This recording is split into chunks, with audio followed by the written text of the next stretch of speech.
প্রিয় শিক্ষার্থীবৃন্দ, কেমন আছো তোমরা সবাই? নিশ্চয়ই ভালো, তাই না? আজ আমি তোমাদের মাঝে হাজির হয়েছি নবম দশম শ্রেণীর উচ্চতর গণিত বিষয় নিয়ে।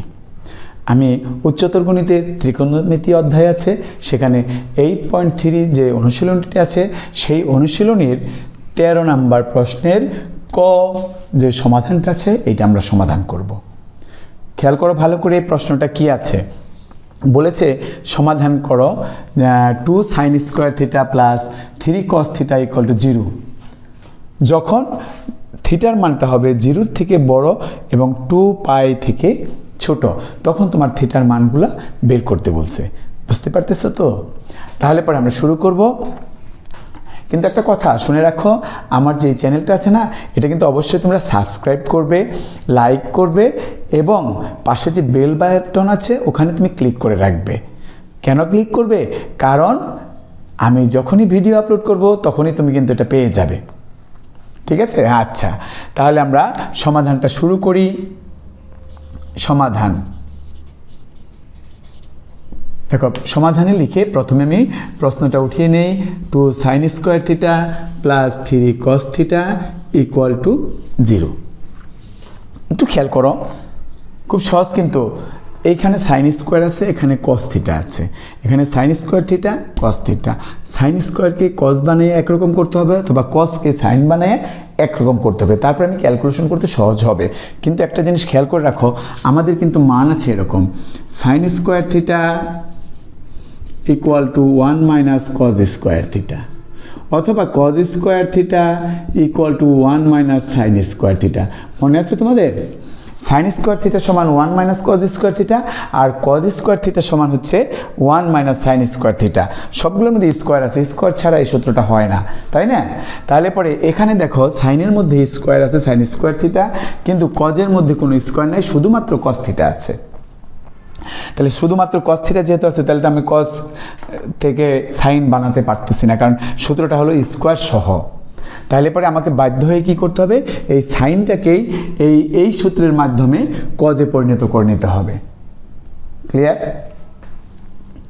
তাহলে আমি এখানে 2 1 মাইনাস cos স্কোয়ার থিটা এটা বানিয়ে নিলাম, প্লাস 3 cos থিটা তো এখানে আছে, আমরা এইভাবেই লিখব, ইকুয়াল টু 0।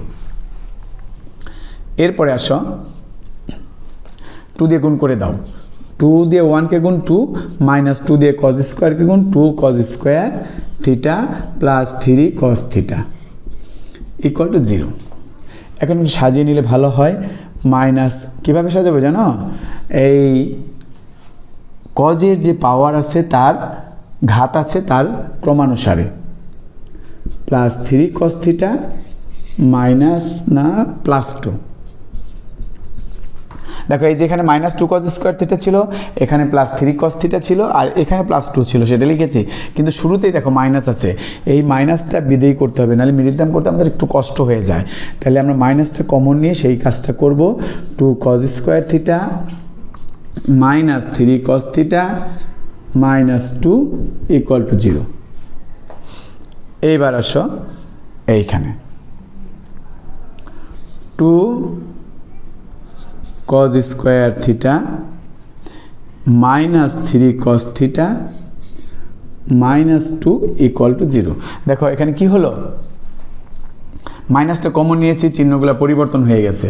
এরপরে কি করেছি আমরা, এই মাইনাসটা দিয়ে গুণ করে দিছি। মাইনাস একটা রাশির মান যদি 0 হয়, তাহলে মাইনাস বাদ দিয়ে ওই রাশির মান 0ই হবে। তো এখন আমরা এটাকে মিডিল টার্ম করব। মিডিল টার্ম ফ্যাক্টর করব কিভাবে? এই 2 আর এই 2 গুণ করব, 2 দুগুণে 4। এই 4কে আমরা ভাঙাবো। কিভাবে ভাঙাবো? 1 গুণ 4 ভাঙাবো। কিভাবে? 2 গুণ 2 ভাঙিয়ে আমাকে এখানে যে চিহ্ন আছে বিয়োগ করে 3 মিলাতে হবে। বিয়োগ করে 3 শুধুমাত্র এইটাতেই মিলে, দেখো 4 এবং 1 বিয়োগ করলে 3 হয়, তাই না? তাহলে আমরা কি করব? 2 cos স্কোয়ার থিটা মাইনাস, ওখানকার বড়টা নেব, 4 cos থিটা। ওখানে যেটা বড় আছে সেটা নেব আগে, কারণ বিয়োগের সময় যোগের সময় বড়টার চিহ্নটা বসে। তাহলে যেহেতু আমরা বিয়োগ করে মিলিয়েছি 3, তাহলে দুইটা দুই রকম চিহ্ন হবে, এটাতে প্লাস দিতে হবে, কারণ 4-এর মধ্যে মাইনাস গেছে। তাহলে 1-এর মধ্যে 1 তো, তাই না? 1-এর মধ্যে আমরা 1 আর লিখবো না, শুধু cos থিটা লিখলেই হবে। Minus two equal to 0। এইবার আমরা দুইটা কমন নেব। দেখো এইখানে 2 আছে, এখানে 4 আছে। 2 এবং 4 এই দুইটার মধ্যে অবশ্যই 2 কমন যায়, তাই না? 2 যদি কমন যায় তাহলে আমরা কি করব? 2 নিলাম কমন। আরও একটা আছে, এখানে cos স্কয়ার থিটা, এখানে cos theta. cos square theta এবং cos থিটা, শুধুমাত্র একটা cos থিটা কমন যায়, তাহলে আমরা cos থিটাটা কমন নিয়ে নিলাম। তাহলে দেখো এখানে 2 নিয়েছি, cos স্কয়ার থেকে cos থিটা নিয়েছি, তাহলে আরেকটা cos থিটা এখানে রয়ে গিয়েছে। দেন এখানে মাইনাস 4কে 2 দ্বারা ভাগ করে দাও, 2 দ্বারা ভাগ করলে কি হয়? 2 cos থিটা তো কমন নিয়ে ফেলেছি, শেষ। প্লাস 1, এখানে কিছু কমন যায় না বিধায় আমাকে 1 কমন নিয়ে ওইভাবেই লিখে রাখতে হবে। এরপরে খেয়াল করে দেখো, আমি এই দুই জায়গাতে cos theta minus 2, cos theta minus 2, cos theta minus 2 দুটো মিলে না দুই পার্টে, এইখানে একটা পার্ট, এইখানে একটা পার্ট। দেখো খেয়াল করে, এখানে cos থিটা মাইনাস 2 আর এইখানে cos থিটা মাইনাস 2, এই দুইটা একরকম। তাহলে এই দুই পার্টের থেকে আমরা cos থিটা মাইনাস 2 কমন নিতে পারি। নিয়ে নিলাম cos থিটা মাইনাস 2 কমন। এবার অবশিষ্ট কি রইল? এখানে কি থাকে? cos থিটা মাইনাস 2 নিয়ে গেলে থাকে 2 cos থিটা, ঠিক আছে? তাহলে পরে আর এইখানে কি থাকে? প্লাস 1। এরপরে আমরা দেখো নিচে জায়গা একটু কম আছে, আমরা উপরে একটু মুছে নেই, মুছে নিলে আমাদের সুবিধা হবে।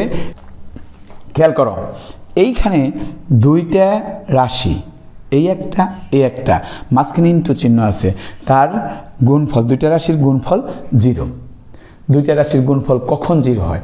দুইটা কেন, অতগুলো রাশির গুণফলও যদি করি, যদি 0 হয় তাহলে তার মধ্যে কিন্তু একটা শর্ত আছে, যে রাশিগুলো গুণ করেছি তার মধ্যে কমপক্ষে একটা রাশির মান 0 হতে হবে। তাহলে এখানে তো দুইটা রাশি গুণ করেছি, দুইটা রাশি গুণ করে 0 হয়েছে, তাহলে 0 হলে পরে অবশ্যই দুইটা রাশির যে কোনো একটা, কমপক্ষে যে কোনো একটা 0 হবেই। এখন তুমি বলতে পারো এখানে কোনটা 0 হবে? উপায় নাই। তাহলে যেহেতু আমি জানি না যে এটার কোনটা 0 হবে, তাহলে আমার এটাও 0 হতে পারে, ওটাও 0 হতে পারে, সেইটাই আমরা এখানে লিখব। তার মানে কি লিখবো? যে cos theta minus 2 equal to 0, এটা হতে পারে, পারে না? অবশ্যই হতে পারে। অথবা তোমার ওইটাও হতে পারে, কোনটা? 2 cos থিটা প্লাস 1, এটাও 0 হতে পারে, ঠিক আছে? cos theta minus 2 equal to 0 হতে পারে, অথবা 2 cos theta plus 1 equal to 0 হতে পারে। এবার চলে আসে এখানে, আমি যেহেতু দুইটা আলাদা করে ফেলেছি, দুইটার মানে 0 হতে পারে, এই যে হতে পারে মানে অথবা দিয়েছি, এইটা সমান 0 অথবা ওইটা সমান 0। তাহলে পরে এই যে দুইটা 0 হলো, তাহলে cos থিটা মাইনাস 2 যদি 0 হয়, আমি এখান থেকে বলতে পারি cos থিটা ইকুয়াল টু 2। অথবা এখানে 2 cos theta equal two minus 1, তাই না? এখানে 2 cos theta equal two minus 1। এরপরে এটা এইভাবেই থাকে, এটা তো আমরা একটা মান পেয়ে গেছি, ওখানে এখনো মান পাইনি। এবার ওইটাতে আমরা যাই লিখব, কি লিখব? cos theta equal two minus 1/2। এই পাশের যে 2টা ছিল, এই 2টা কি হলো? ওই 1-এর নিচে চলে গেল, মাইনাস 1-এর নিচে চলে গেল। তাহলে দেখো এখন কিন্তু আমরা দুইটা মান পেয়েছি, একটা cos থিটার মান পেয়েছি 2, আরেকটা cos থিটার মান পেয়েছি -1/2। দুইটা মানে আমার রাখার কথা, তাই না? কিন্তু এইখানে একটা শর্ত আছে, কজের মানের একটা লিমিট আছে, নিম্ন সীমা ঊর্ধ্ব সীমা আছে। কজের মান, cos থিটার মান, কজের যে কোনো ডিগ্রির মান, হাজার ডিগ্রি নিয়ে নাও, অথবা 0 ডিগ্রি নাও, অথবা মাইনাসের কোণ নাও, যে মানে নাও, cos থিটার মান -1-এর চাইতে কম হয় না। -1 হতে পারে কিন্তু কম হয় না, 1-এর থেকে বেশি হয় না। 1-এর থেকে বেশি হয় না মানে কি? 1 হতে পারে। তার মানে কি? -1 থেকে 1-এর মধ্যে যত মান আছে, এই মানটা cos থিটার হতে পারে। তাহলে 2 কি -1 এবং 1-এর মাঝখানে আছে? নাই, কারণ 2 হলো বাইরে। তাহলে এই যে আমি যদি সংখ্যা রেখায় তোমাদের একটু দেখিয়ে দেই, মনে করো 0 আছে এখানে, আর এখানে আছে 1, এখানে আছে 2, এখানে আছে -1, এখানে আছে -2, এরকম, এটাই তো সংখ্যা রেখা। তাহলে দেখো কজের মান হবে এই -1 থেকে একদম কোন পর্যন্ত 1 পর্যন্ত এইটুকু হলো কজের মান, এইটুকু কস থিটার মান এইটুকুর মধ্যেই থাকবে, তাহলে এর বাইরে যাবে না। কিন্তু এই মানটা হলো এইটা, এই লিমিটের বাইরে। যদি এই লিমিটের বাইরে হয় তখন এই মানটা আমরা গ্রহণ করতে পারবো না, এই মানটা গ্রহণযোগ্য হবে না। বুঝতে পেরেছ? তাহলে পরে আমরা কি করব, লিখব কিভাবে, যে -1 less than equal to cos theta less than equal to 1। এই যে এই -1ও আছে 1ও আছে আর এর ভিতরেরটুকু আছে, এই যে -1 less than or equal to cos theta, তার মানে কি কস থিটার মানটা -1 থেকে বড় অথবা সমান, তাহলে 1 সহ আর -1 সহ, এরপরে 1 থেকে ছোট অথবা সমান, এই যে লেস দেন অর ইকুয়াল, বিধায় এই মানটা আমরা জানি যে -1 less than equal to cos theta less than equal to 1। হ্যাঁ, তাইলে পরে আমরা এই মানটা আমরা গ্রহণ করব কি করব না, কস থিটা ইকুয়াল টু 2 গ্রহণ করব না, কস থিটা ইকুয়াল টু 2 গ্রহণযোগ্য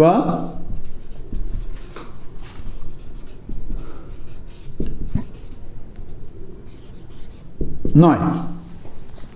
তাহলে এই মানটা আমার গ্রহণযোগ্য হবে না। তাহলে আমার কোন মানটা গ্রহণযোগ্য হবে, এই লিমিটের ভিতরে, এই লিমিটের ভিতর কিন্তু এই -1/2 আছে, তাহলে এই মানটা গ্রহণযোগ্য হবে। তাহলে কি হবে, সুতরাং cos থিটা ইকুয়াল টু -1/2। বাস, এখান থেকে এখন আমরা সমাধান করব। সমাধানে যে থিটার মানের লিমিট বলছে 0 থেকে 2π পর্যন্ত, 2π পর্যন্ত মানটা আমরা বের করব। সেটা কিভাবে করব দেখো একটু খেয়াল করে। cos থিটা ইকুয়াল টু, একটু দেখাচ্ছি আমি, এই যে তোমার প্রথম চতুর্ভাগ, দ্বিতীয় চতুর্ভাগ, এটা কিন্তু প্রথম চতুর্ভাগ, এটা দ্বিতীয় চতুর্ভাগ, তৃতীয় চতুর্ভাগ, চতুর্থ চতুর্ভাগ, তাই না, মনে আছে? তাহলে এই 4টে ভাগের রাউন্ড যদি করি, এখান থেকে শুরু করে এক রাউন্ডে 2π এইটুকু, তাই না? তার মানে কি, ওই যে ওখানে বলে আছে 0 থেকে, এই যে এখানে দেখো 0 থেকে বড় 2π থেকে ছোট, তার মানে এইখানে যদি 0 ধরি, এখান থেকে ঘুরতে ঘুরতে ঘুরতে ঘুরতে এই পর্যন্ত, এর মধ্যে লিমিট হবে cos থিটার মান পাওয়া যাবে এর মধ্যে। কিন্তু কথা আছে, এই cos থিটার মান এখানে এই কোয়াড্রেন্টে একরকম হবে, এই কোয়াড্রেন্টে একরকম হবে, এই কোয়াড্রেন্টে একরকম হবে, এই কোয়াড্রেন্টে একরকম হবে। খেয়াল করো, এখানে কিন্তু সবগুলা ত্রিকোণমিতিক অনুপাত পজিটিভ হয়, আর এইখানে cos থিটা পজিটিভ হয়, এইখানে cos থিটা পজিটিভ হবে। তাহলে এইখানে হয় cos থিটা নেগেটিভ, এইখানে হয় cos থিটা নেগেটিভ। খেয়াল করছো তো? তাহলে পরে এই যে দুই জায়গায় নেগেটিভ হয়, এখানে যেহেতু অল পজিটিভ হয়, তাহলে সকল ত্রিকোণমিতিক অনুপাত পজিটিভ হয়, তাহলে এখানে cos থিটা পজিটিভ, এখানে cos থিটা পজিটিভ, তাহলে এই দুইটার মধ্যে নেগেটিভ। এখানে দেখো মানটা কি আছে, cos থিটার মান যে আছে -1/2, এটা কিন্তু নেগেটিভ, তাহলে অবশ্যই cos থিটা এই ঘরে অথবা এই ঘরে কজের অবস্থান আছে, তাই না? এইখানে নাই, কারণ এইখানে সমস্ত মান পজিটিভ কজের, আর এইখানেও কজের মান পজিটিভ, যেহেতু মান নেগেটিভ এই দুই জায়গায় হবে। এখন প্রশ্ন হলো, এই দুই জায়গায় আমি কিভাবে কোণের হিসাব করি, এই দুই জায়গায় কোণের হিসাব করি কিভাবে, দেখো আমরা কিভাবে করি, এইখান থেকে যাব π/2, তারপরে যাব পাই, এই যে 290 ডিগ্রি এখানে পার হয়ে আসলাম, তারপরে থিটা পরিমাণ কোণ মাইনাস করলে পরে এখানে চলে আসবে। তাহলে আমাকে লিখতে হবে কি, cos, খেয়াল করো, পাই মাইনাস কি, একটা থিটার মান লিখতে হবে, থিটাটা কত। এখন তখন দেখতে হবে যে নর্মালি সাধারণত যে আমরা মানগুলো শিখেছি সূক্ষ্মকোণের ক্ষেত্রে cos থিটার মান হাফ হয় কখন, সেটা cos থিটার মান হাফ হয় হলো cos থিটা সমান হাফ কখন হয়, যখন cos থিটা না হয়ে হয় cos π/3। এই যে cos π/3 এইটার মান হয় হাফ, তাই না? cos π/3 মান যদি হাফ হয় তখন আমি এখানে বিয়োগ করে দেব π/3, এইটাই আমাদের থিটা। এই ঘরে নেগেটিভ যেহেতু, তাইলে তখন আমি এই মানটার থেকে আমরা -1/2 পেতে পারি।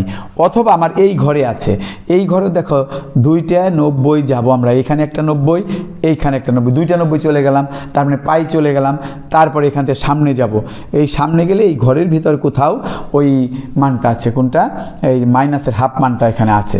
সেই মানটা কোনটা? এই cos থিটা, এটাও এটা সমানই হবে cos পাই প্লাস π/3। কেন প্লাস π/3 হবে? দেখো আমার এইখানে যেতে হবে, এইখানে গেলে পাই হবে, তাই না? এই যে π/2 টোটালি পাই। তারপর এখান থেকে সামনে এই ঘরে কোনটুকু? থিটা কোনটুকু? π/3, তাহলে পাই প্লাস π/3। আর এই ঘরে পাই মাইনাস π/3, এই দুইটা মান পাইলাম এই দুই ঘরে। তাহলে cos থিটার মানগুলো হবে এই দুইটা, তাই না? এখন ওইখানে একটু ক্যালকুলেশন করব। কিভাবে ক্যালকুলেশন করব একটু খেয়াল করো। cos থিটা থাকবে এখানে যে cos লিখে আমরা কি করব? এখানে লসাগু করে দেব যোগ বিয়োগ করার জন্য। 3 লসাগু হলো, 3 দিয়ে পাইকে গুণ করে দিতে হবে, 3 পাই, এখানে minus pi, equal to cos, এখানেও যোগ করতে হবে, লসাগু করলাম 3 পাই প্লাস পাই। এরপরে আমরা কি করব? cos থিটা ইকুয়াল টু লিখব, এটা বিয়োগ করে লিখতে হবে, তাই না? cos 2π/3। এখানে কি করতে হবে? cos 4π/3।